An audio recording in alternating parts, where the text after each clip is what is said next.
नमस्कार साथियों, PYQ guide YouTube channel में आपका एक बार फिर से बहुत बहुत स्वागत है। हमारी जो एसएससी जीएस एक्स की सीरीज है उसमें अब हम स्टार्ट करने जा रहे हैं एसएससी सीजीएल 2024 टायर 1 के जितने भी जीके जीएस के क्वेश्चंस हैं उनकी एनालिसिस करेंगे कि एसएससी ने कहाँ से ये क्वेश्चंस पूछे हैं, क्या आपके लिए एक्सपेक्टेड क्वेश्चंस हो सकते हैं अपकमिंग एसएससी और वनडे एग्ज़ाम्स के लिए। ये इसमें आज का हमारा जो टॉपिक है वो ब्रिटिश इंडिया से रिलेटेड जो भी एक्ट्स हैं उससे रिलेटेड जो भी क्वेश्चंस एसएससी ने पूछे हैं 2024 टायर 1 में उनको हम कवर करेंगे। उनका एग्जैक्ट सोर्स देखेंगे, एक्सपेक्टेड क्वेश्चंस बताएंगे। ये सभी एग्ज़ाम्स के लिए महत्वपूर्ण होगी, चाहे वो सीजीएल का एग्ज़ाम हो, चाहे सीएचएसएल का हो, सीपीओ हो, इवन एमटीएस का एग्ज़ाम है या फिर रेलवे का, बैंकिंग का, सभी एग्ज़ाम्स के लिए ये महत्वपूर्ण होगी ये सीरीज। कंप्लीट एंड तक देखिए, लास्ट वाला क्वेश्चन काफ़ी महत्वपूर्ण है। शुरुआत करते हैं। पहला question, under which of the following acts by the power to rule India transfer from the English East India Company to the British crown. निम्नलिखित में से कौन से अधिनियम के तहत भारत पर शासन करने की शक्ति अंग्रेजी ईस्ट इंडिया कंपनी से ब्रिटिश क्राउन को हस्तांतरित कर दी गई थी। मतलब जो भारत पर शासन करने की शक्ति है वो अब ब्रिटिश क्राउन के पास जा चुकी थी, ईस्ट इंडिया कंपनी के पास से छीन ली गई थी। तो ये अधिनियम था भारत सरकार अधिनियम 1858। गवर्नमेंट ऑफ इंडिया एक्ट 1858 के तहत भारत पर शासन करने की शक्ति अंग्रेजी ईस्ट इंडिया कंपनी से छीन कर ब्रिटिश क्राउन को हस्तांतरित कर दी गई थी। ये सीजीएल 2024 टायर 1 में 9 सितंबर की तीसरी शिफ्ट में आया है। ठीक है, आप देखेंगे जो हमारी एनसीईआरटी की किताबें हैं वो ही काफ़ी ही महत्वपूर्ण है। हम सोर्स लिंक करेंगे कि कहाँ से एसएससी ने पूछा है। तो अवर पास 3, ये क्लास 8th की जो हिस्ट्री की बुक है उसमें जो चैप्टर है when people revolt 1857 and after, उसमें एक पैराग्राफ दिया गया है पेज नंबर 60 पे। उसमें साफ साफ लिखा हुआ है, The British Parliament passed a new act in 1858 and transferred the powers of East India Company to the British Crown in order to ensure more responsible management of Indian affairs। इस line से question आया है, exact उठाया गया है। अब मैं आपको पूरा बता देता हूँ। 1859 का जो एंड है, 1859 के एंड में ब्रिटिश ईस्ट इंडिया कंपनी को जो कंट्रोल है कंट्री के ऊपर वो रीगेन हुआ, दोबारा से फिर से प्राप्त हुआ। बट गवर्नमेंट अब उस तरीके से पुरानी पॉलिसी को लेके इस लैंड को रूल नहीं कर सकती थी। तो उन्होंने नई पॉलिसीज बनाई, उसके तहत जो चेंजेस किए वो बताए गए हैं कि भाई सबसे पहले तो ब्रिटिश क्राउन को पूरी शक्ति दे दी गई, ट्रांसफ़र कर दी गई पावर ईस्ट इंडिया कंपनी से छीन कर। दूसरा, एक secretary of the state for India बनाया गया। ये एक ब्रिटिश कैबिनेट का मेंबर ही होता था। ये रेस्पॉन्सिबल था किसके लिए, जितने भी इंडिया को गवर्नेंस करने के लिए जो भी मैटर्स थे उनको लेके रेस्पॉन्सिबल होता था। अभी इसका हिंदी वर्जन भी आपको बताया जाएगा। और ये जो बनाया गया था secretary of state for India, तो इसको एडवाइस करने के लिए एक काउंसिल बनाई गई थी, उसे इंडिया काउंसिल बोला गया था। और गवर्नर जनरल ऑफ इंडिया को अब वाइसरॉय ऑफ इंडिया बोला गया। और साथ ही साथ ये वाइसरॉय ऑफ इंडिया एक पर्सनल रिप्रेजेंटेटिव होता था क्राउन का। क्लियर है। Through these measures British government accepted direct responsibility for ruling India. मतलब ब्रिटिश गवर्नमेंट ने डायरेक्ट रिस्पॉन्सिबिलिटी ले ली थी कि इंडिया को रूल करने की। किस एक्ट के तहत, गवर्नमेंट ऑफ इंडिया एक्ट 1858 के तहत। समझ आ गया होगा, मैं रिकॉल कर देता हूँ। एक सेक्रेटरी ऑफ स्टेट इंडिया के बिठाया गया जो ब्रिटिश कैबिनेट का ही मेंबर था, जो इंडिया के गवर्नेंस से रिलेटेड जो भी मैटर्स हैं उनके लिए रिस्पॉन्सिबल होगा। इसकी मदद के लिए एक इंडिया काउंसिल बनाई गई थी। ये इंडिया काउंसिल जो है वो उसको एडवाइस करती थी। दूसरा, गवर्नर जनरल को वाइसरॉय ऑफ इंडिया बोला गया था। और तीसरा, ये वाइसरॉय जो है एक क्राउन का पर्सनल रिप्रेजेंटेटिव होता था। इस तरीके से ब्रिटिश गवर्नमेंट ने एक्सेप्ट कर ली डायरेक्ट रिस्पॉन्सिबिलिटी किसकी, इंडिया को रूल करने की। क्लियर है। अब अगर इसका हिंदी वर्जन देखेंगे तो आपको पता चलेगा कि जो हमारे अतीत 3, जो कक्षा 8 की इतिहास की जो पुस्तक है उसमें 5वां चैप्टर जब जनता बगावत करती है 1857 और उसके बाद, तो उसमें विद्रोह के बाद के साल अंग्रेजों ने 1859 के आखिर तक देश पर दोबारा नियंत्रण कर पा लिया था, लेकिन अब वे पहली वाली नीतियों के सहारे शासन नहीं चला सकते थे। अंग्रेजों ने जो अहम बदलाव किए वो निम्नलिखित हैं। ब्रिटिश संसद ने 1858 में 1858 में एक नया कानून पारित किया और ईस्ट इंडिया कंपनी के सारे अधिकार ब्रिटिश साम्राज्य के हाथ में सौंप दिए। मतलब ईस्ट इंडिया कंपनी के सारे अधिकार थे वो ब्रिटिश साम्राज्य के हाथ में सौंप दिए, ताकि भारतीय मामलों को ज़्यादा बेहतर ढंग से संभाला जा सके। ब्रिटिश मंत्रिमंडल के एक सदस्य को भारतीय मंत्री के रूप में नियुक्त किया गया, भारत मंत्री के रूप में नियुक्त किया गया, मतलब secretary of state for India के। उसे भारत के शासन के संबंधित मामलों को संभालने की जिम्मा सौंपा गया। उसे सलाह देने के लिए एक परिषद का गठन किया गया, इसे इंडिया काउंसिल कहा जाता है। ठीक है। भारत के गवर्नर जनरल को वायसराय का ओहदा दिया गया, जो गवर्नर जनरल था उसे वायसराय बना दिया, एक इंडिया काउंसिल बना दी। और साथ ही साथ इस प्रकार इंग्लैंड के राजा रानी का निजी प्रतिनिधित्व घोषित कर दिया गया। मतलब जो वायसराय था वो क्राउन का पर्सनल रिप्रेजेंटेटिव था, निजी प्रतिनिधि था। फलस्वरूप अंग्रेज सरकार ने भारत के शासन की जिम्मेदारी सीधे अपने हाथों में ले ली थी। क्लियर है। ये हमारा गवर्नमेंट ऑफ इंडिया की 1858। इससे पूरा का पूरा क्वेश्चन आपसे और भी पूछा जा सकता है कि secretary of state for India किस एक्ट के तहत बनाया गया। तो गवर्नमेंट ऑफ इंडिया एक्ट 1858 के तहत बनाया गया। इसको असिस्ट करने के लिए काउंसिल बनाई गई थी। इस काउंसिल का नाम क्या था? तो इंडिया काउंसिल इसका नाम था। और गवर्नर जनरल वाइसराय बना था किस एक्ट के तहत? तो बना था गवर्नमेंट ऑफ इंडिया एक्ट 1858 के तहत। सारी चीज़ें मैंने आपको समझा दी हैं। अब देखेंगे प्रीवियस ईयर में कहाँ पूछा गया है। तो अगर CGL टायर 1 2023 में देखेंगे, the rule of East India Company was ended in British India under the Government of India act 1858। Exact question है, वहीं से उठाया गया है। इवन अगर आप CPO 2024 का पेपर देखेंगे जो जून 24 में हुआ, ये वाला जो एग्ज़ाम्स था जिसकी हम बात कर रहे थे, ये हुआ था सितंबर में। ये सितंबर में हुआ और अभी मैं जो क्वेश्चन बताने वाला हूँ वो था जून में। तो जून 24 में उसमें पूछा गया था, under which of the following acts British India did the British government take direct control of administrative of India in their own hands. तो गवर्नमेंट ऑफ इंडिया एक्ट 1858 के तहत गवर्नमेंट, जो ब्रिटिश गवर्नमेंट थी, उसने डायरेक्ट कंट्रोल ले लिया था India के एडमिनिस्ट्रेशन का अपने हाथों में। DSSB में पूछा जा चुका है, the power of govern India was passed from the East India Company to British crown through the act of 1858। Bharat पर शासन करने की शक्ति ईस्ट इंडिया कंपनी से ब्रिटिश क्राउन को 1858 के एक अधिनियम के माध्यम से पारित कर दी गई थी। क्लियर है। अगर आप हमारा SSC गेम चेंजर ज्वाइन करना चाहते हैं तो डिस्क्रिप्शन में लिंक दिया गया है, आप जाके ज्वाइन कर सकते हैं। और उसके लिए आपको 199 रुपये का जो पेमेंट है वो करना होगा। आपको मेंबरशिप मिलेगी SSC CGL मेंस 2025 की, जिसमें मेंस 2025 तक, जिसमें आपको previous year question MCQ format में हैशटैग फीचर के साथ मिलते हैं। क्लियर है। और मोर इन्फॉर्मेशन के लिए आप टेलीग्राम चैनल ज्वाइन कर लीजिए, वहाँ पे आपको सारी जानकारी, वीडियो भी मिल जाएगी कैसे उसको यूज करना है, क्या उसके फ़ायदे हैं, क्या आप बेहतर अपने स्कोर को बूस्ट कर सकते हो अपने SSC एग्ज़ाम्स में।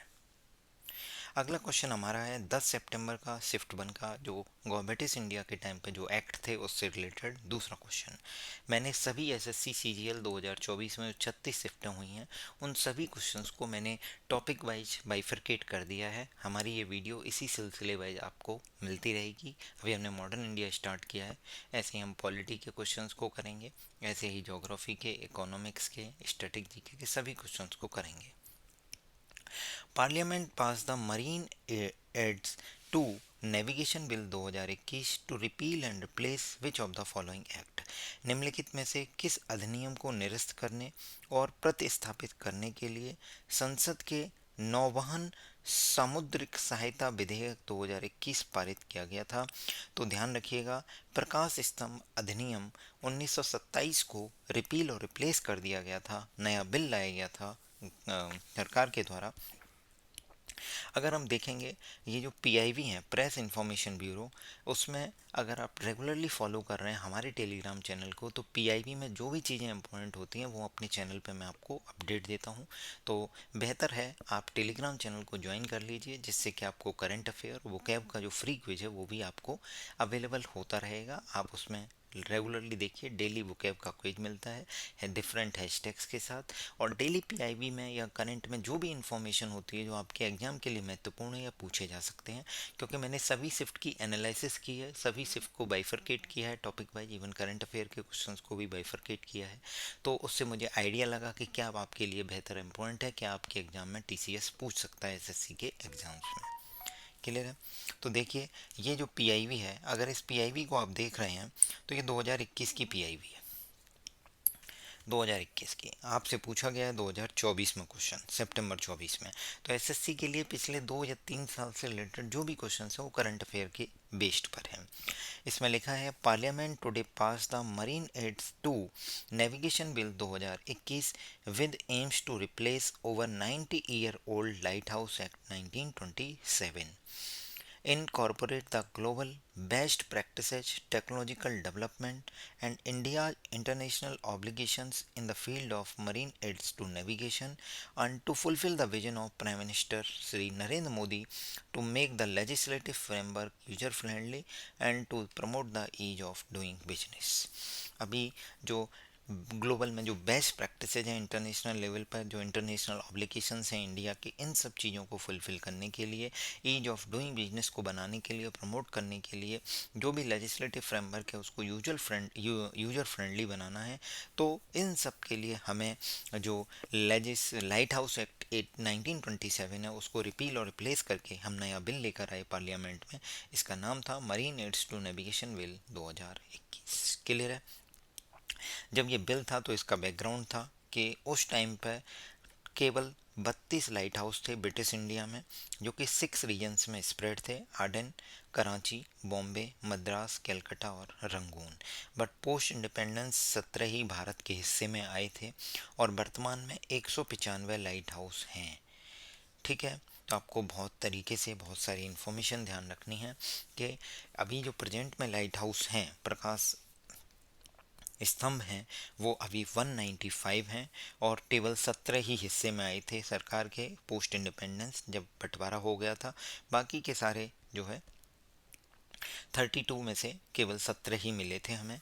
और जो मरीन एड्स नेविगेशन बिल है 2021, ये किसको रिप्लेस और रिपील करके आया है? वो light house act 1927। Exact question PIB से उठाया गया है। पीआईबी में जो भी चीज़ें इंपॉर्टेंट हैं वो हम टेलीग्राम चैनल पर आपको डेली अपडेट देते हैं। तो आप बने रहिए हमारे साथ इसी तरीके से, वीडियो कंप्लीट एंड तक देखिए और ये सीरीज इसी तरीके से चलती रहेगी। बस आप इसको शेयर करिए, अपना प्यार दिखाइए, जो भी आपको मैं क्वेश्चंस पूछ रहा हूँ कमेंट करके बताइए और ज़्यादा से ज़्यादा शेयर कीजिए। Which of the following acts introduce provincial autonomy by discontinuing the application of dyarchy? निम्नलिखित में से किस अधिनियम के ने द्वैध शासन को समाप्त करके प्रांतीय स्वायत्तता, प्रोविंशियल ऑटोनॉमी की शुरुआत की थी? तो भारत सरकार अधिनियम 1935 के तहत ऐसा हुआ था। मेरा आपसे क्वेश्चन है, जब कोई चीज़ डिसकंटिन्यू हो रही है तो मेरा आपसे क्वेश्चन होगा कि ये डायरकी कब आई थी? जो द्वैध शासन की व्यवस्था है वो कब आई थी, किस एक्ट के तहत आई थी? आप मुझे कमेंट करके बताइए। ये भी सीजीएल 24 में 18 सितंबर को 4 से 5 में पूछा गया है। अगर आप देखते हैं अवर पास 3 का जो चैप्टर क्लास 8 की बुक है वो चैप्टर 5 था, ये चैप्टर 8 है, मेकिंग ऑफ नेशनल मूवमेंट 1870 से 1947। इसमें साफ साफ एक लाइन लिखी हुई है, मैं आपको बता देता हूँ।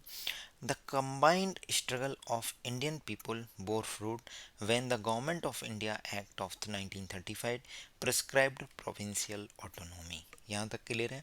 इसी लाइन से क्वेश्चन आ गया आपका सीधा सीधा। अब फ्यूचर में और क्या पूछ सकता है, तो यहाँ से कई सारे क्वेश्चंस पूछे जाने के चांसेज हैं, वो मैं आपको बताता हूँ। गवर्नमेंट ने अनाउंस कर दिया गवर्नमेंट ऑफ इंडिया एक्ट 1935 के तहत कि प्रोविंशियल ऑटोनॉमी होगी। गवर्नमेंट ने अनाउंस कर दिया प्रोविंशियल लेजिस्लेचर में 1937 में कि इलेक्शन कराए जाएं, जिसमें से 11 प्रोविंस में से 7 प्रोविंस में कांग्रेस की सरकार बनी थी। Very important, 7 out of 11 Congress ने सरकार बना ली थी। सितंबर 1939, बिल्कुल याद रखिएगा, सितंबर 1939 एग्जैक्ट आपसे एसएससी पूछ सकता है।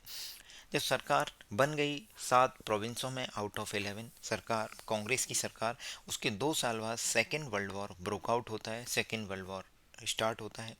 ठीक है, तो उसमें ब्रिटिशर्स रिक्वेस्ट करते हैं कि भाई भारत की जो सेना है वो, मतलब इंडियंस जो हैं वो हमारे साथ वर्ल्ड वॉर में सहयोग करें। तो इन रिटर्न इंडिया वालों ने क्या बोला कि हमें इंडिपेंडेंस ग्रांट कर दी जाए after the war, but Britishers ने लास्ट में अपनी बात से मुकर गए और उन्होंने मना कर दिया। तो इसके रिस्पॉन्स में कांग्रेस मिनिस्ट्री ने प्रोविंशियल जो उसने सरकार बनी थी 7 प्रोविंसों में, वो रिजाइन कर दिया कांग्रेस मिनिस्ट्री ने। कई बार क्वेश्चन एसएससी ने पूछा है कि कांग्रेस मिनिस्ट्री ने रिजाइन कर दिया था, कितनी उसमें सरकार बनी थी, तो 7 उसमें बनी थी। सितंबर 1939 में सेकेंड वर्ल्ड वॉर ब्रोकआउट हुआ था। ठीक है, और सेकेंड वर्ल्ड वॉर के बाद ही जब ब्रिटिश गवर्नमेंट ने डिनाई कर दिया कि वो हमें इंडिपेंडेंस ग्रांट नहीं करेंगे, तो उसके बाद कांग्रेस मिनिस्ट्री ने रिजाइन कर दिया था इसके प्रोटेस्ट में। ठीक है, वेरी इंपॉर्टेंट थिंग ये साफ साफ लिखी हुई है, सरोजनी नायडू जी को लेके है। Sarojini Naidu was the first Indian woman to become the president of INC. Sarojini Naidu first Indian president थी, फर्स्ट वुमेन इंडियन प्रेसिडेंट थी, इंडियन वुमेन आईएनसी की, इंडियन नेशनल कांग्रेस की, 1925 में। मेरा आपसे क्वेश्चन रहेगा कि ये मुझे बताइए ये किस सेशन में भारतीय राष्ट्रीय कांग्रेस की अध्यक्ष थी, सेशन में हेड किया था इन्होंने, वो आप मुझे बताइए। ये फर्स्ट इंडियन वुमेन है। और दूसरा क्वेश्चन अगर मैं आपसे पूछूं कि अगर मैं आपसे पूछूं फर्स्ट इंडियन वुमेन की जगह अगर मैं फर्स्ट वुमेन ही बोल दूं, first women president of INC, तो इसका भी कमेंट करके आंसर बताइए। 2-3 क्वेश्चन मैंने पूछ लिए हैं। पहला क्वेश्चन ये आपसे पूछा है कि जो फर्स्ट इंडियन वुमेन प्रेसिडेंट है इंडियन नेशनल कांग्रेस की, वो किस सेशन में, कब हुआ था, वो किस सेशन और किस सेशन में, वो प्लेस बताना है कि भाई लखनऊ सेशन, कानपुर सेशन, ऐसे करके कमेंट करके बताइए आप किस सेशन में सरोजिनी नायडू जी प्रेसिडेंट थी। दूसरा, अगर मैं यहाँ ऐसे इंडियन वुमेन की जगह केवल फर्स्ट वुमेन बोल दूँ तो इसका करेक्ट आंसर क्या होगा। ठीक है, हमारे अतीत 3 में कक्षा 8 की जो बुक है उसमें 8वां चैप्टर है राष्ट्रीय आंदोलन का संगठन 1870 के दशक से 1947 तक। साफ साफ लिखा हुआ है भारतीय जनता के साझा संघर्षों के चलते आखिरकार 1935 में गवर्नमेंट ऑफ इंडिया एक्ट में प्रांतीय स्वायत्तता मतलब प्रोविंशियल ऑटोनॉमी का प्रावधान किया गया। इतने से क्वेश्चन आ गया आपका। सरकार ने ऐलान किया कि 1937 में प्रांतीय विधायकों के लिए चुनाव कराए जाएंगे। इस चुनाव के परिणाम आने पर 11 में से 7 प्रांतों में कांग्रेस की सरकार बनी थी, ये मैं बता चुका हूँ। प्रांतीय स्तर पर 2 साल के कांग्रेसी शासन के बाद सितंबर 1939 में दूसरा विश्व युद्ध छिड़ गया था। हिटलर के प्रति आलोचनात्मक रवैये के कारण कांग्रेस के नेता ब्रिटेन के युद्ध प्रयासों में मदद के लिए तैयार थे। इसके बदले में वे चाहते थे कि युद्ध के बाद भारत को स्वतंत्र कर दिया जाए। अंग्रेजों ने ये बात नहीं मानी। कांग्रेसी सरकारों ने विरोध में इस्तीफा दे दिया। क्लियर है, ये यहाँ पे भी लिखा है भारतीय राष्ट्रीय कांग्रेस के अध्यक्ष पर पहुंचने वाली वह पहली महिला थी, पहली भारतीय महिला। ध्यान से सुनिएगा, पहली भारतीय महिला। क्लियर है, तो ये वही सारी बातें हैं कि provincial autonomy government of India act 1935 के तहत आई थी और इसमें 1937 में इलेक्शन हुए थे। इलेक्शन का ईयर भी ध्यान रखना है 1937 में, जिसमें से 7 आउट ऑफ 11 1937 से आप ऐसे करके याद कर सकते हैं। 7 आउट ऑफ 11 कांग्रेस मिनिस्ट्री की सरकार बन जाती है। और द्वितीय विश्व युद्ध के बाद जब कांग्रेस मना कर दी, तो ब्रिटिशर्स ने मना कर दिया कि हम इंडिया को इंडिपेंडेंस ग्रांट नहीं करेंगे, स्वतंत्र नहीं करेंगे, तो कांग्रेस ने विरोध में इस्तीफा दे दिया था। ठीक है, दोनों क्वेश्चन जो मैंने पूछे हैं वो महत्वपूर्ण हैं, पूछे जा सकते हैं, इसलिए जरूर कमेंट करके बताइए। विच of the following acts introduce provincial autonomy during the British India. अब हम प्रीवियस ईयर क्वेश्चन पे चलते हैं। तो दिल्ली पुलिस 2020 के एग्जाम में पूछा गया है कि प्रोविंशियल ऑटोनॉमी इंट्रोड्यूस करी गई थी किस एक्ट के तहत, तो government of India act 1935। The evolution of dyarchy in the province was recommended by, किस एक्ट के तहत रिकमेंड करी गई थी कि जो द्वैध व्यवस्था है उसका एवोल्यूशन किया जाए? तो government of India act 1935। CPO 2019 में पूछा गया है। एमटीएस 2022 में भी पूछा जा चुका क्वेश्चन है। विच of the following act discarded the dyarchy system at the provincial level and allowed for the emergence of popularly elected provincial legislature? मतलब जो लेजिस्लेचर, प्रोविंशियल लेजिस्लेचर है, वहाँ पे इलेक्टेड गवर्नमेंट होनी चाहिए, और जो डायरकी है, द्वैध शासन है, वो एंड हो जाना चाहिए प्रोविंशियल में। तो ये किस एक्ट के तहत हुआ था? वो government of India act, Bharat सरकार अधिनियम 1935 के तहत। ये लास्ट क्वेश्चन है, मतलब टोटल 4 क्वेश्चन हैं जो ब्रिटिश इंडिया के जो एक्ट हैं उनसे रिलेटेड एसएससी सीजीएल 2024 की 36 शिफ्टों में से टोटल 4 क्वेश्चन पूछे गए हैं। तो उन चौथों में 4 क्वेश्चंस में चौथा क्वेश्चन ये है कि वॉरेन हेस्टिंग्स के अधीन पारित ऐसा कौन सा अधिनियम था जिसे हाफ लोफ सिस्टम बोला गया? हाफ लोफ सिस्टम का मतलब होता है आधा अधूरा सिस्टम। क्या? आधा अधूरा सिस्टम। उसका नाम था Pitt's India act 1784। Very important है, ध्यान रखना है, वॉरेन हेस्टिंग्स के टाइम पे हुआ था, वॉरेन हेस्टिंग्स के टाइम पे आया था ये। इसका नाम था पिट्स इंडिया एक्ट 1784। अब हम देखते हैं जो हमारी national institute of open science, मतलब ओपन स्कूल है, NIOS, उसका जो चैप्टर 3 है, मॉड्यूल 3, उसका जो चैप्टर है 16, establishment of British rule in India till 1857, यहाँ से एसएससी ने इस क्वेश्चन को एग्जैक्ट उठाया है और कई सारे क्वेश्चन इससे पूछे जा सकते हैं। देखिए साफ साफ लिखा है, Warren Hastings was the first incumbent government general 1773 से 1785। ध्यान रखना है, एसएससी पूछ चुका है कई बार कि गवर्नर जनरल वॉरेन हेस्टिंग्स का कार्यकाल कब से कब तक था, तो 1773 से 1785। उसके बाद 86 से लॉर्ड कॉर्नवालिस आ जाएंगे। बट 1773 से 1785 के बीच में पिट्स इंडिया एक्ट आया था, जिसे हाफ लोफ सिस्टम भी डिस्क्राइब किया जाता है। क्यों किया जाता है ये भी आपको इसमें बताया गया है। पहली बात जो इम्पोर्टेंट है वो ध्यान रखना है, सबसे पहला एक्ट आया था रेगुलेटिंग एक्ट 1773, कि भाई जो ईस्ट इंडिया कंपनी है उसके जो भी कामकाज हैं उनको रेगुलेट किया जाएगा।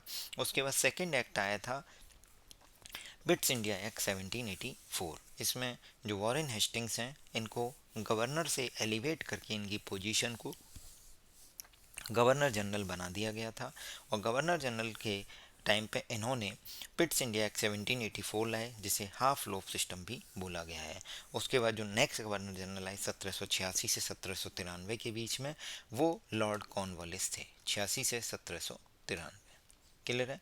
Lord Cornwallis, Lord Warren Hastings, Lord Cornwallis, यहाँ तक क्लियर है। अब मैं आपको बता देता हूँ, हिंदी में भी देखेंगे, भारत में ब्रिटिश शासन का संस्थापन 1857 तक, मॉड्यूल 3। साफ साफ इसमें भी यही लिखा गया है, आधी अधूरी व्यवस्था कहा जाता है किसे? पिट्स इंडिया एक्ट 1774 को। पिट्स इंडिया एक्ट 17, गलत लगा दिया, 1784 है, ये गलत लिखा हुआ है यहाँ पे, ये 1784 है, टाइपिंग मिस्टेक है यहाँ।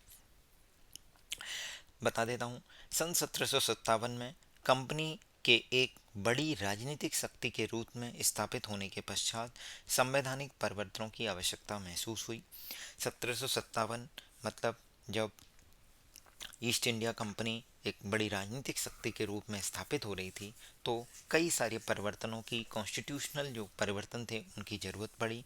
तो कंपनी के मामलों को अनियंत्रित छोड़ने में अब अंग्रेजी सरकार इच्छुक नहीं थी। इससे पहले मतलब गवर्नमेंट ध्यान नहीं दे रही थी, बट गवर्नमेंट ने कहा, जो ब्रिटिश गवर्नमेंट थी, कि भाई हम इनको ऐसे नहीं छोड़ेंगे, इनका ध्यान रखेंगे, अनियंत्रित नहीं करेंगे, इनको नियंत्रण में रखेंगे।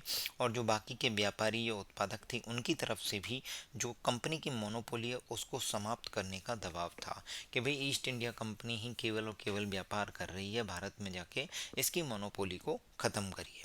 सरकार द्वारा बंगाल में फैलाए गए भ्रष्टाचार के लेकर जनता आक्रोश में थी, और जो ब्रिटिशर्स थे इनके द्वारा जो बंगाल में भ्रष्टाचार फैला था उसको लेकर भी भारत की जनता आक्रोश में थी। मुक्त व्यापार की मुख्य मांग थी। अंग्रेजी संसद में कई अधिनियम लागू किए, जिसमें सबसे पहले 1773 का रेगुलेटिंग एक्ट था। ये भी ध्यान रखना है, पहला एक्ट कौन सा आया था, तो रेगुलेटिंग एक्ट 1773 था, जो कंपनी के व्यापारियों को उन्मुक्त गतिविधियों पर लगाम लगाने के लिए कंपनी के अधीनस्थ क्षेत्रों में कुछ कानून लागू करने से संबंधित था। मतलब कंपनी के जो एक्टिविटी हैं उन पर अब लगाम लगाई जा रही है। कंपनी के शासन की अवधि को 20 वर्ष तक सीमित कर दिया गया कि आप 20 साल तक शासन करोगे, उसके बाद इसको समीक्षा की जाएगी, तब निर्णय लिया जाएगा। और इस अधिनियम ने मुंबई, बॉम्बे, मद्रास और बंगाल मुंबई और मद्रास क्षेत्रों पर सर्वोच्च अधिकार अंग्रेजी सरकार को दे दिया। इस अधिनियम से इन तीनों क्षेत्रों को बंगाल के गवर्नर के अधीन संयुक्त भारत के एकीकृत प्रशासन व्यवस्था की शुरुआत की। मतलब जो बॉम्बे था और आपका बंगाल था, मद्रास था, इन तीनों को कंबाइंड एक ही बंदे को ताकत दे दी, वो था बंगाल का गवर्नर। बट वो बंगाल का नहीं, अब उसका नाम चेंज कर दिया गया। तो उसे बोला गया कि आप अब बंगाल के गवर्नर नहीं, बंगाल के गवर्नर जनरल कहलाएंगे। और वॉरेन हेस्टिंग्स पहला गवर्नर जनरल था। वेरी इंपॉर्टेंट क्वेश्चन एसएससी पूछ चुका है। वॉरेन हेस्टिंग्स पहला गवर्नर जनरल था 1773 से 1785 के बीच में। इस पीरियड में 1784 में पिट्स इंडिया एक्ट पास होता है, जिसे आधी अधूरी व्यवस्था बोला गया था। क्यों बोला गया था? क्योंकि इसने संसद और कंपनी के बोर्ड अधिकारियों की मध्यस्थता का प्रयास किया था। बोर्ड ऑफ कंट्रोल की स्थापना कर संसद के प्रभाव में वृद्धि की, जिससे सभी सदस्य ब्रिटिश मंडल में चुने जाते थे। तो ध्यान से सुनिए, इसकी वजह से एक बोर्ड ऑफ कंट्रोल बनाया गया और बोर्ड ऑफ कंट्रोल में ब्रिटिशर्स के ही मेंबर थे। मतलब ब्रिटिशर्स का और कंट्रोल ओवर कर दिया किसने? इस मध्यस्थता जो पिट्स इंडिया एक्ट 1784 था। गवर्नर जनरल के रूप में लॉर्ड कॉर्नवालिस ने कंपनी के प्रशासन को व्यावसायिक, अफसरशाही और यूरोपीय रूप प्रदान किया। तो लॉर्ड कॉर्नवालिस एक ऐसा गवर्नर जनरल है जिसने जो कंपनी का एडमिनिस्ट्रेशन था उसको कमर्शियल और अफसरशाही और यूरोपियन रूप प्रदान किया था। 1786 से 1793 तक ये रहा है। उसने कंपनी के कर्मचारियों द्वारा जो इलीगल ट्रेड होता था, गैर कानूनी जो प्राइवेट ट्रेड करते थे, उस पर लगाम लगाई और साथ ही साथ व्यापारिक तथा प्रशासनिक कार्यों को पृथक कर दिया।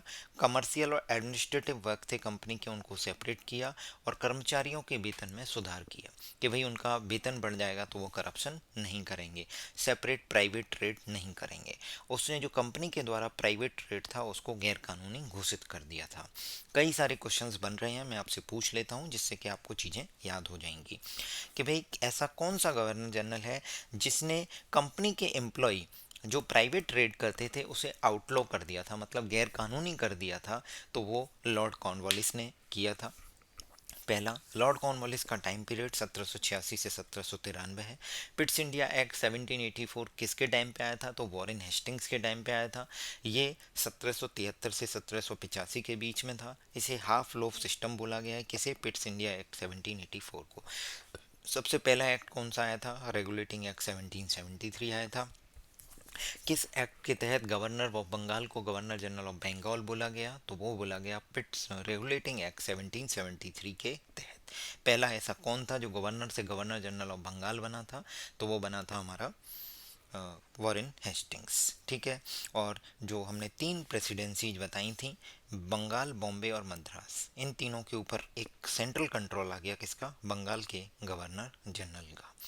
और इसमें कई सारी चीज़ें हैं कि भाई अगर आपसे पूछेगा कि बोर्ड ऑफ कंट्रोल बनाया गया था तो पिट्स इंडिया एक्ट 1784 के तहत ही बनाया गया था, जिसमें ब्रिटिश कैबिनेट के ही मेंबर होते थे। क्लियर है। कंपनी की सैलरी बढ़ा दी गई थी। एक ऐसा पर्सन जिसने कंपनी मतलब जो है उसके जो काम है उसको प्रोफेशनलाइज किया, ब्यूरोक्रेट किया और यूरोपनाइज किया, यूरोपियन रूप दिया कंपनी के एडमिनिस्ट्रेशन को, वो कौन था? Lord Cornwallis. बस इतना ही जानने के लिए है इसमें। तो इस तरीके से हमने एसएससी सीजीएल 2024 टायर 1 में ब्रिटिश इंडिया के एक्ट से रिलेटेड टोटल 4 ही क्वेश्चन पूछे गए थे पूरी 36 शिफ्टों में। वो मैंने आपको इसमें कवर कराए, उनका एग्जैक्ट सोर्स बताया, आपसे क्या एक्सपेक्टेड पूछा जा सकता है और प्रीवियस ईयर क्वेश्चंस में कहाँ कहाँ क्वेश्चंस रिपीट हुआ है, वो मैंने इस वीडियो में एक छोटी सी कोशिश आपके लिए की है। ये सीरीज ऐसे ही चलती रहेगी। आप कमेंट करिए जो क्वेश्चंस मैं पूछ रहा हूँ, और कमेंट ये भी करिए प्लीज़ कंटिन्यू, जिससे कि मुझे मोटिवेशन मिले, मैं और आपके लिए इसी तरीके की बेहतर वीडियोज ला सकूँ। आप सभी का बहुत बहुत धन्यवाद। ज़्यादा से ज़्यादा शेयर कीजिए। Thank you so much. Thank you. Telegram channel का लिंक डिस्क्रिप्शन में दिया गया है, ज्वाइन जरूर कर लीजिए। Thank you.